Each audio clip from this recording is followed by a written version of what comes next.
Welcome to the Mike and JD Show YouTube channel. Thank you for being here. I want you to do me a big favor before you check out this clip. I want you to hit the like button.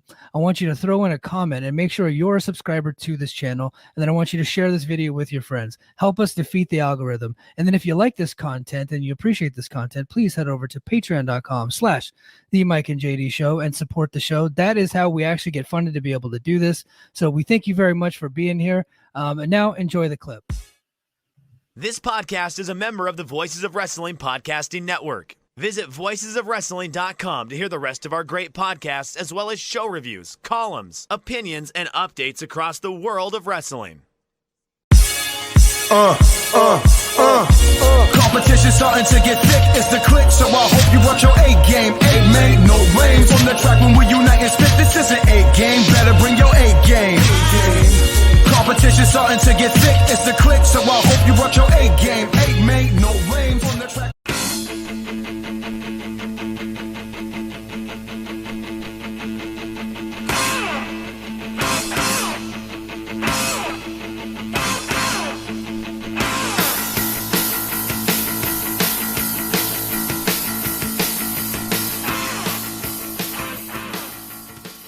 All right, we're back with another edition of Sting's Greatest Rivals.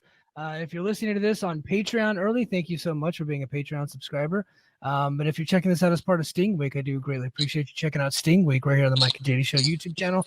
And today, Sting's Greatest Rivals, we are going to be talking about none other than Kurt Angle. So I went to Twitter and I did a poll, and overwhelming. It was like...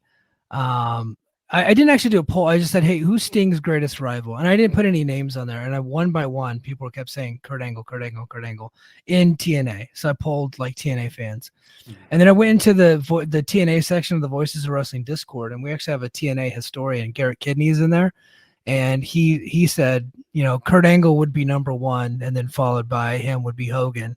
And then number 3 would probably be Abyss. And so, okay, well, I'm only going to do one version of this TNA one, and it's going to be, we're going to talk about Kurt Angle, man. And so thank you for joining me, man. I really appreciate you, like, at last minute, like, watching a bunch of Sting versus Kurt Angle. Really worth it. Matches were fun to watch. I actually hadn't watched them before. I've watched a lot of TNA Sting stuff. Most of what I've seen of Sting, obviously, from WCW, but it was cool to go back and watch those. And I got to say, man, what a banger of an entrance song for Kurt Angle in TNA. Wrestling entrance songs, their entrance themes, that first 3 seconds is so damn important. And his is so recognizable and iconic. It's just masterful work by whoever put that together. Dale Oliver put that together, and is a ripoff of Lunatic Fringe. Yeah. Let me see. Who does Lunatic Fringe? Is it a Canadian band? Hold on. Lunatic Fringe. Let's see. Lunatic Fringe, Canadian. Red Rider. Yeah, Red Rider, 1981 track. I would play it, but then I get kicked off of YouTube. Yeah. So I can't play, but it's like, it's literally the same song. So yeah. They did a really good job with it. So so you had not ever seen any of these Sting and Kurt Angle matches because you kind of missed a lot of Sting's run in TNA, right? Yeah, actually, during most of that TNA run, I didn't have what people would call cable. We had NBC and CBS and sometimes Fox. So I didn't get to watch a lot of TNA when all this stuff was really, really hyped up and really good. Yeah, because they were on Spike TV during a lot of those years, but they did. I'll be honest. I like the matches, and we're gonna get into. So I watched 4 matches today. You watched 3. We're gonna talk about them all, but they all had a common theme, and it was very much a Jeff Jarrett booking theme. Yeah, there was every single match, especially the 3 title matches, had a ref bump. Yep. They had interference. And they had a kick out after a ref bump with a tired referee coming. It was the same match all 3 times. They had the same formula, and that was pretty indicative of what TNA was doing at the time. It reminded me like kind of what we're watching right now with Roman. Like all his matches are basically like the same formula. There's always some type of interference, and like he always wins in the end, doesn't get his comeuppance, and the referees get hurt a lot. Like in these ones, even Jeff Jarrett was a referee, and he just kind of gets clotheslined, and he sells it for like 5 minutes like he's an actual referee. Yeah, I think it was it was the last one I watched. The one with Jeff Jarrett, where they make it a point that I think Kurt Angle wants no outside interference. Yeah. And Hulk Hogan comes in with a chair, and he's going to hit Sting. And Kurt Angle takes the chair away from him. And Hogan gets out of the ring. And then Kurt Angle hits Sting with the chair. And for some reason, Hogan's mad about that. They close up of his face, and he's just snarling, brother. He's angry, brother. Kurt Angle just did exactly what you were going to do. Why are you mad? You got the outcome you wanted. Well, welcome to TNA and the Hogan era of TNA. But that was a lot of what the main event scene was. It's like I said, it's very much what you're looking like with the Bloodline, except for the most part, the Bloodline makes sense, you know? Yeah. Now, what doesn't make sense about the Bloodline is they consider him this like all-time greatest world champion, this revered champion, yet they never talk about the fact that he always cheats to win. Like they just totally bypass that part. I mean, commentary does a better job of it, I'd say, the last year of pointing it out. Mostly Corey Graves, surprisingly. Corey Graves, when he's not got Vince McMahon in his ear and he's not just being a douche, very good wrestling commentator. But yeah, there's a lot of the same stuff. That first match I really want to talk about because I text you, Kurt Angle did his best to kill Sting in that match. He really did. Yeah. The 07, which pay-per-view was it? It was Bound for Glory 07. Well, hold on. We'll talk. Let's intro it. So Bound for Glory 2007. I believe that was their very first singles match. Yes, it was. Okay, I have it up on Cage Match. So the match, it was October 14th, 2007. It was the main event. The match got 3 3/4 stars by Uncle Dave, 7.71 in the rating. Here's some of the comments. Birds123 says one of my favorite main events in TNA Bound for Glory era. I could have done without the Nash interference.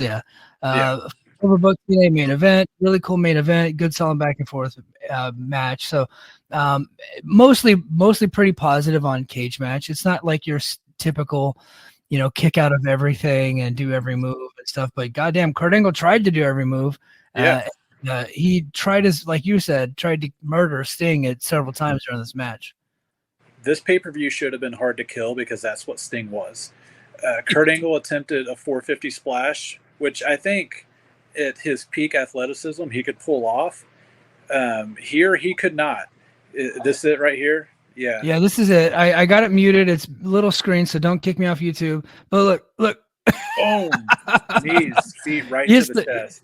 Yeah, double knee, 450 double knee right to the chest. Look, when I seen that, the first thing I had to do was go and check how old was Sting. He was like 48 there. That's not, and thousands of bumps deep at that point because he'd been wrestling since the 80s, I believe. With WCW, thousands of bumps deep, taking a full size Kurt Angle right to the chest right there. Yeah. But I you know what? I really did like the match, and I thought that they did a good job of giving it like that big fight feel. Yeah. With the entrances and like they had the separate video packages for each guy as they were making their entrance. I thought that was really cool. I honestly felt bad for Sting. Not only did Kurt Angle try to kill him, but Kurt Angle kept such a high pace. You could tell Sting was pretty exhausted, like halfway through. So like Angle had to like slow down. Watching it, I gotta say it was cool to see some of the things just filming production wise back in 2007 that they're starting to use in NXT this last year. I think Jeremy Borash being the big connection there. Also, just another spot, and it sucked the spot happened, and I'm glad Sting was okay from it, but the visual afterwards was really badass when Kurt Angle went to swing the bat and Sting was supposed to catch it and just takes the bat right to the forehead. And I wonder if I have that clip. Yeah, because Sting puts his hands up, and then the bat just slides right through his hands, and then just hits him right in the shoulder. And you could see that Sting was like, or Angle was like looking at him, like, what the F? What do we do here? And then you don't really get the shot until Sting turns around a few moments later, and he's just covered in blood. They mentioned they try to say Kurt Angle's bleeding as well. I'm not sure if he actually was. He may have been, but I thought, just on first glance, I thought it was just Sting's blood that got on Angle's forehead. Yeah. No, I think I think it was gigged. Hold on. So I got I'm gonna pull up the clip right now. Again, TNA, don't kick me off of YouTube. I would appreciate it, but let's see. Oh, look. Look at him just no selling at 48 years old. No Yeah. selling right there. Sting's the greatest. Here it is again. Oh, just hits him right in the shoulder. That's so funny. And Kurt Angle's like, "Oh shit, I fucked up." Yeah. That's so funny. And then I think Kurt Angle actually covered that part on his podcast. Let's see. Oh yeah. Here we go. So hold on, I will. So I can do this. This is no problem. Here. Okay. Good stuff. Martin Watchorn is up next. Martin, love you, buddy. A lot of these names I recognize because a lot of them are ad-free show folks, and they're so always this is on us. the Kurt Angle He show said, at YouTube. please, So check it out, please. Kurt talk about his title-winning match versus Bobby Lashley from Impact at Wembley in London. So, Kurt, before we go on to those other questions, can you talk a little bit about that winning title match against Lashley? Oh, hold on. I'm gonna fast forward to the Sting incident. Yeah. All right, let me see. So the bat went right down between his hands. For Glory 2007. Okay, The greatest of all awesome. time. Thank you very much. Martin's a good dude. Trey Edison is up next. He says, Kurt, I read a tweet regarding the Bound for Glory 2007 bat incident with Sting. What did you two say to each other in the ring? Also, backstage, what was said? Thank you very much. Well, Sting was supposed to stop the bat. He didn't have his hands together. They were apart. So the bat I like that right he just down fucking between swung it his anyway. hands, it hit him right on the head. Yeah. And his head exploded. Yeah. Blood was shooting everywhere. He had to get 20 stitches in his head. And I was like, fudge. I'm sure you were. I thought I knocked him out. I mean, his head, it had a loud clunk, like it was really loud. And the fans, even in the crowd, were like, holy crap. And I didn't know what to do. And Sting actually grabbed the bat, didn't break character, and hit me in the gut with it or whatever he did, and he finished it off. But we went backstage, and Sting wasn't even mad. He's like, hey, it was my fault. I should have had my hands together. It wasn't your fault. And but I'm going to have to get 20 stitches now. So he had to end up going to the EMTs and getting stitches. It was horrible, man. Yeah, That's so funny. Just imagine, Kurt, it's your fault, Sting, that I hit you in the face with a baseball bat.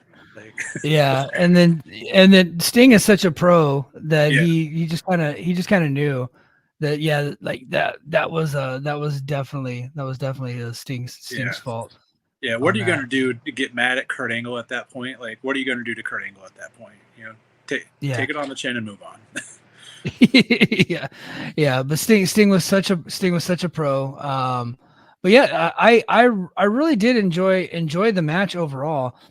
Thankfully I watched this one first, and so during the match, like they said in the comments, that Kevin Nash did interfere, and honestly, it was kind of like a boring, like lame interference. It just seemed like it was just. I know what story they were trying to tell us. Yeah, you can't. It's hard to look at it right now and say the interference sucked, but if you actually go back and you kind of look through the lens of 2007, the story they were telling at the time with Kevin Nash was not good. This was pre main event Mafia era, you know. And so Nash wasn't really moving around very well at that point.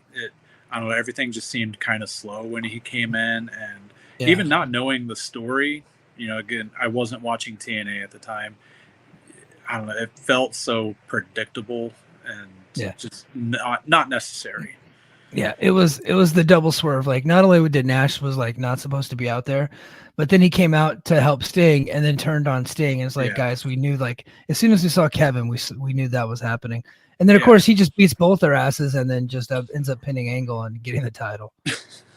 Yeah, so I purposely watched, like I said, I wanted to watch the before stuff, everything that the pay-per-view had. And they did a segment with Sting and Nash backstage. Yeah. I knew right then, it was like, oh, Nash is turning on Sting tonight. Like I don't know what the story was before that, but I know where it's going. Yeah. And if I remember correctly, it didn't really lead to like any like great like moment between Sting and Kevin Nash. Like, you know, that was like Kevin Nash was pretty old at that point and he wasn't moving around so well. So you're not going to put Kevin Nash in the main event of a pay-per-view against Sting and expect to draw a bunch of money. Like Kevin Nash was better as like an ancillary comedy character, that's what he did for most of his TNA run is he was just kind of like telling jokes with the X Division guys. Yeah. Have you ever seen like Paparazzi Productions with Kevin Nash and Alex Shelley? Like that's like the best stuff that he ever did there. Yeah. And you know, what's funny is like Nash wasn't moving around well at that time in 2007. And what was it like 5-6 years later, WWE is like, hey, let's bring him in and put him in an angle with our hottest superstar at the time, because that's what people want. Yeah. Yeah. Yeah. They put him in there with CM Punk. The summer of Punk ended with a Kevin Nash jackhammer. Yep. Oh man. Gosh. And then we go to Destination X 2009. What did you think of the Destination X match? So that spot right there in particular really worried me because Angle got some height on that, and I couldn't tell if he hit his head directly on concrete or on the foot of that barrier. So this is him just exploding over, and then boom, Kurt Angle just hits his head directly on the floor. Yeah, the whole match seemed, I don't know, lesser than the first one. It seemed slower pace, and it was pretty jarring because this was 2 years after the first one, and watching Angle get smaller each match, you could you could see it happening, you know, through each match. I don't know if that bump there played any part of it. I don't know if Angle's talked about if he really, you know, may have got a little rattled there, or if the match went perfectly as planned. It just felt a little bit slower and I don't know, lesser than the first one, and then had the same type of finish later on. So, I think is that the one where Karen Angle came out? Yeah. So by 2000, of course, they had a ref bump, and Karen Angle comes out, who Sting had a restraining order on against her, but naturally she broke the restraining order and comes out anyway. And there's a bunch of just shenanigans on top of shenanigans, and in order to keep I can't remember the name of the fact. This is the main event Mafia. Yeah, this is main event Mafia era. Yeah, this is main event Mafia. Was the main event Mafia era the third one?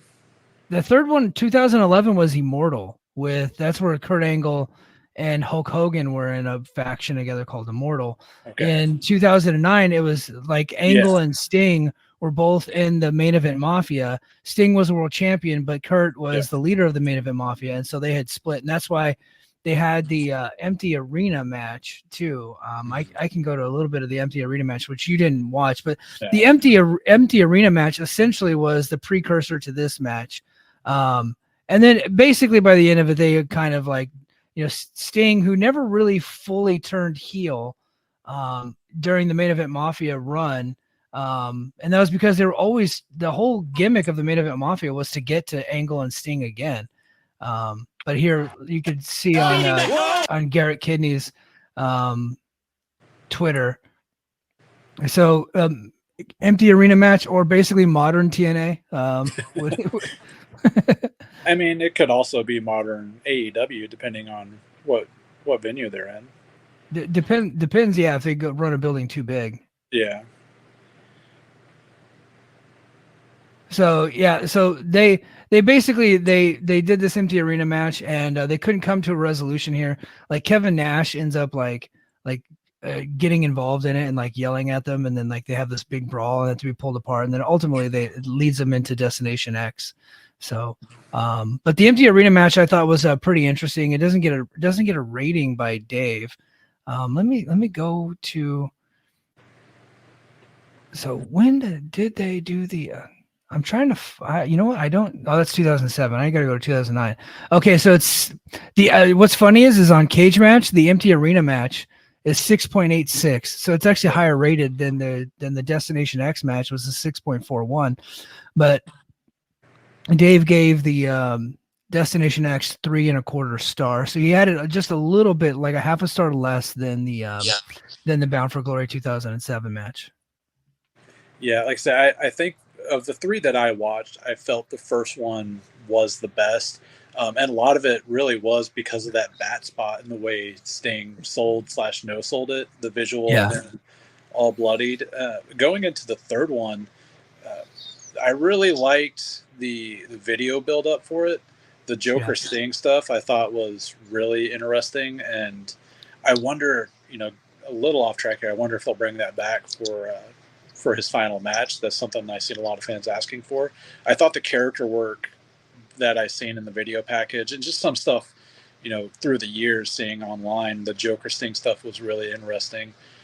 Again, watching those three matches, it was really hard as a big Kurt Angle fan watching his body deteriorate with each match over the course of a 4-year span. Well, he had the really bad problem with painkillers. So that's why there was the TNA years. They call him Perk Angle. Perk Angle. But I was trying to find a GIF of the 2011 from Hardcore Justice. Hardcore Justice, dumbest name for a pay-per-view, by the way. Yeah. I think it's I've not. ever heard. Because Great Balls of Fire exists. Yeah, that's true. That's true. But so yeah, I the Destination X match, I thought it was not as good at the 2009 Destination X match. I still thought it was pretty good, but again, it followed the same pattern of the Bound for Glory one. Yeah. A lot of gaga, a lot of bullshit, but that's kind of what they did back then. But I really enjoyed the empty arena match. So they're both on YouTube, guys. You guys can just go watch them on YouTube for free. You don't even need a subscription. And so they end up wrestling again. And they have a bunch of matches. They do a lot of TV matches. Kurt Angle, so that's why like Kurt Angle and Sting was overwhelmingly the favorite feud of the TNA fan. But so their feud essentially culminates in 2011. I think they end up having another match after this. This was at Hardcore Justice 2011, and the match gets a rating of 5.83. from the cage match folks, but it gets a Wrestling Observer newsletter rating of 3.5. How many people rated that match? 22. 22. Okay. Yeah. Didn't get a lot of play this match. Yeah. Even though this was like 2011, you're talking about like TNA probably at its most popular period. Yeah, I did think the third one was the lesser of the three. Jeff Jarrett was the referee. Yeah, and then Mick Foley was the special enforcer. Mick Foley, who could barely get in the ring at that point. He did not look like he was moving well. And he was the special enforcer. All kinds of, ref bump, low blow to Mick Foley, I think. Mick Foley attempts to be the referee at one point and does a slow 3 count. I can't even remember who kicked out at that point. I think that was when Sting kicked out. The exact same formula, but to a lesser extent of each man at their physical abilities. You know what? I think that this was Joker Sting, and it wasn't. No, we're mixing it up. Sorry, audience. Joe and I are screwing this up.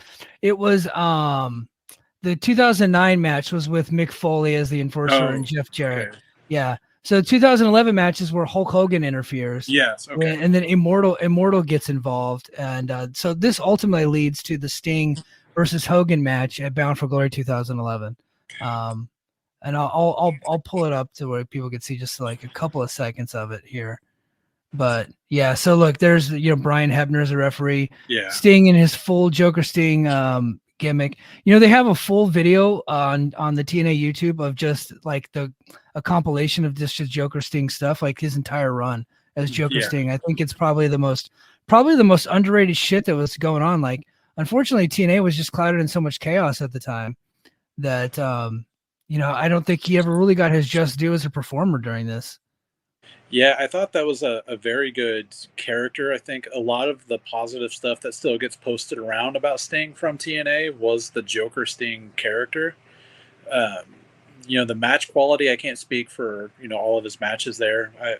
The Kurt Angle one's the one I've watched, but the character work was really top tier, and Sting really a great character worker.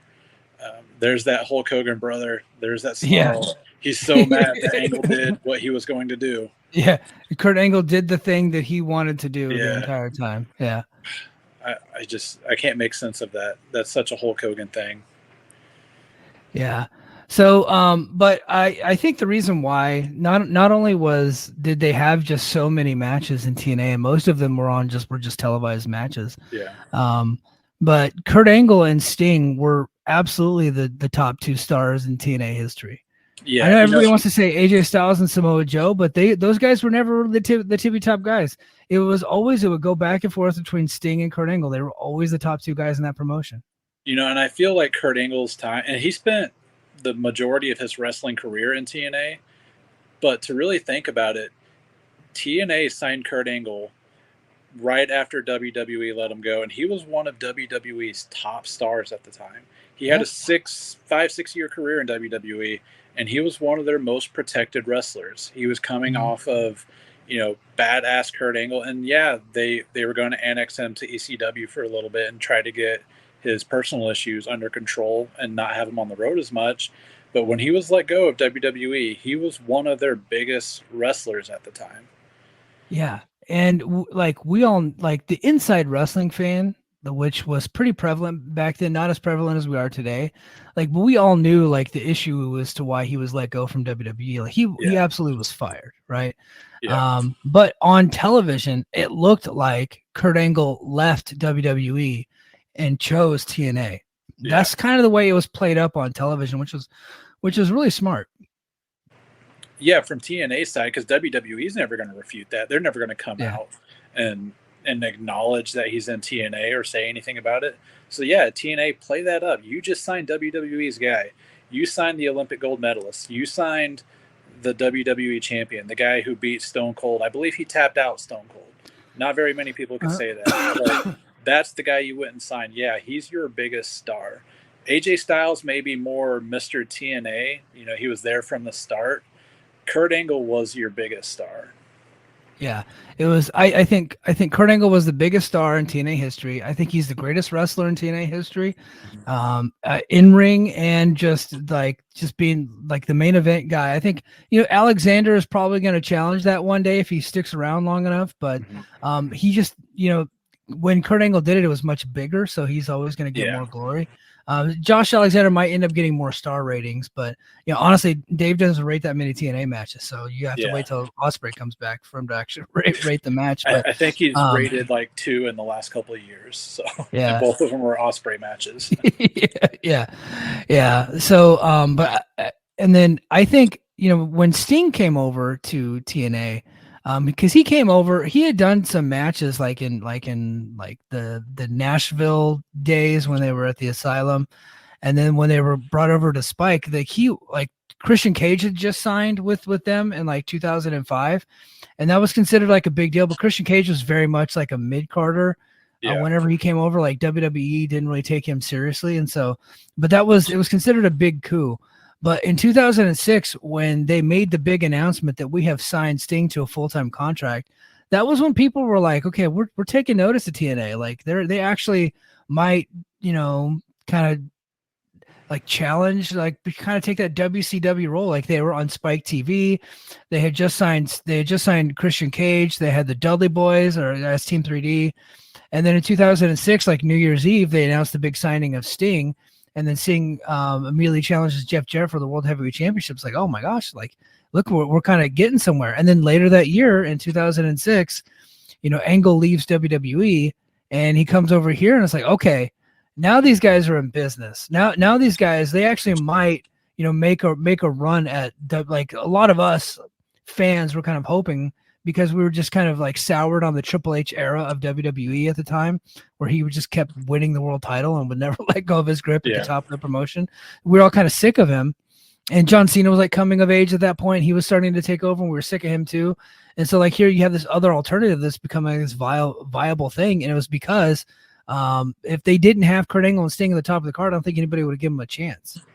Yeah, and at that point, Sting hadn't wrestled on TV in 5 years, on national TV, He ended his run in WCW when 2001. Yeah. Him and Flair were the last match on Nitro, I believe. Yep. And he didn't wrestle on TV until TNA. I remember the signing being a big deal. I remember wanting to watch TNA because I, again, was a big Sting fan. You know, a lot of what I knew of Sting at that time was just stealing tapes from your house and watching old WCW. But I was one of the guys. You know, Sting was very much like the Undertaker character. You know, very similar style. Undertaker always being my favorite wrestler. I always gravitated towards wanting to learn more about Sting. I just never had the access to watch TNA. I remember there being rumblings in like 2005 that maybe Sting would come back for the Undertaker match, and then he chose TNA. And the big thing with Sting is every time his contract come up, fans would always talk about, is it time for him to come to WWE for the Undertaker match to finally happen? And he always chose TNA. He was a TNA guy at that point. Yeah, well, he really liked the TNA schedule, and honestly, like in TNA, like Dixie Carter and Jeff Jarrett like revered him, like they absolutely thought he was like one of these all-time great legends. When he went up to WWE, they didn't like. He came out and he was like a big deal, but like Vince McMahon's like, dude, I've had Hulk Hogan, I've had every big star, and like who like you're not that big to me. So and honestly, they didn't really do anything with him when he ended his run in 2015. So, they did the Triple H match, and because they had to get the Attitude Era to be able to get that victory. And then later that year, they put him up against Seth Rollins, and then Rollins has a full match before he wrestles Sting, and then he ends up beating Sting right after that. And I was like, they never really gave him a ton of dignity. Yeah. So yes, they did, because they had him tap out Seth Rollins on Monday Night Raw. That's why he got the title match in the first place. Right. He did beat the WWE champion clean. They got a visual tap out. They had Sting beat their young WWE champion clean in the middle of the ring on Monday Night Raw. So and then Seth Rollins has a full match with who was it? John Cena? Yes, John Cena. Yeah, it was John Cena. So he had a full match. And then he ends up wrestling Sting right after that. I'm not saying it was perfect. That part of it was dumb. But like, what the perfect way to use, you know who's used Sting the best? Honestly, old Sting. It's been AEW. Yeah, AEW has been the picture perfect example of how you should book a guy of Sting's age who wants to extend their career. They've used him perfectly. He's been used perfect. I always have wondered if more would have happened with WWE had Sting not got hurt. I'm completely fine with WWE saying, look, you had the injury, we're not going to risk it, and we're just going to pay you to be in video games for however long you want to be in our video games. But I did like the Rollins match. I don't care that he lost to Triple H. You know why? I fucking had fun watching that match. That match was fun. I know, but it was just another. I did. No, I know. Trust me, I did. Yeah. No, I did have fun. Here's what I didn't like about it. I thought Sting should have won. Because Triple H only wrestles once a year, and he loses to everybody, but he wasn't about to lose to Sting. And this was a whole thing. It was a vanity thing to make sure that everybody knows that the Attitude Era was better than the WCW era. They brought the NWO out to beat him. Now here's where I really had a problem with that match. Here was another big issue. But even though I did have fun and I enjoyed the match, I was there live. So like I have like that was the only time I've ever seen Sting live. So because I never made it to a WCW or a TNA show. Triple H cheats with a sledgehammer to beat Sting, and then afterwards they just shake hands and say, "Okay, now wrestling's fake again. We can be friends again." Yeah. You know, if Triple H beats him by cheating with a sledgehammer, and then now we have to go to like Hell in a Cell. I'm okay, I'm on board with that. But no, it was just like, no, we just want to get Triple H the win. We're gonna make Sting look like a superhuman. We're gonna have to beat him with a sledgehammer. But then afterwards, we're gonna totally shit on the whole thing that we just did and have them shake hands. Yeah, I'm not sure if they knew, they being WWE and Sting, if they knew he would do anything for them after that. Yeah, I think they really, there's two thought processes going into that match. They knew at that time that Triple H was going to main event WrestleMania 32. The plan was Triple H versus Seth Rollins at that point. And Triple H coming off of a loss at WrestleMania 30, they felt which again, not entirely true. Nobody would have cared, but they felt Triple H needed a win at WrestleMania before main eventing WrestleMania 32. And they didn't know if they would do anything with Sting after that. Sting didn't know if he'd wrestle again. I guess why not shake hands, let that be a big, nice send-off for Sting, and then they decide a couple months later, let's bring him right back into this story. But no, well, it's because at the time WWE didn't really map things out very well. Clearly, they were. It was like Raw was in full-blown chaos at all times. The only thing that really was booked very well at those days was NXT. Yeah, that was early. That was actually, that weekend was the first NXT show that went on the road. And I was there for that. Yeah, that's when Hideo Itami Kenta used the GTS for the first time in NXT. Yeah, big moment. Yeah, huge moment. But so Kurt Angle and Sting. Kurt Angle is absolutely one of Sting's greatest rivals. That was probably the top feud in probably the top rivalry in all of TNA. Actually, Samoa Joe and Kurt Angle would probably be the best rivalry in TNA, but right behind them, a little bit lower on the list would be Sting versus Kurt Angle. Good stuff, Joe. I'm glad you got to watch a little bit of TNA, so you can kind of see what Jeff Jarrett and Vince Russo booked main event looks like.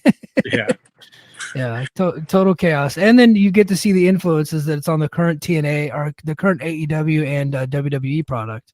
Yeah, you can really see, especially in NXT, you can see a lot of the Jeremy Borash influence on what the current NXT product, and you're even starting to see it leak over to Raw and SmackDown now. I think the people in charge, Borash has a little bit more of their ear than he did maybe a year ago. And I think he's going to be a very important figure for them going forward. So it was cool to see some of that stuff from, basically 15 years ago be used and kind of what it's being implemented into now. Kurt Angle, man, just one of the greatest of all time. Even seeing him at that stage in his career where he was physically, mentally, just health-wise, the guy could still do everything. It sucks that so many people miss such a large chunk of his career, and it really sucks that for a lot of people, the last images they'll have of Kurt Angle wrestling is to fucking Baron Corbin. Because there's a lot of great stuff he did in TNA, and I hope more people go out and watch it. Yeah, me too, man. Well, I really appreciate you joining me on this edition of Sting's Greatest Rivals as part of Sting Week right here on Patreon, right here on the Mike and JD Show YouTube channel. JD and I got one more coming. It's Sting versus the NWO. That's going to be the big finale. Sting's probably biggest box office feud that he ever had. So Sting versus the NWO coming soon to a Patreon near you, and then eventually on YouTube. So I really appreciate you guys being here with me this week. And until next time, mahalo.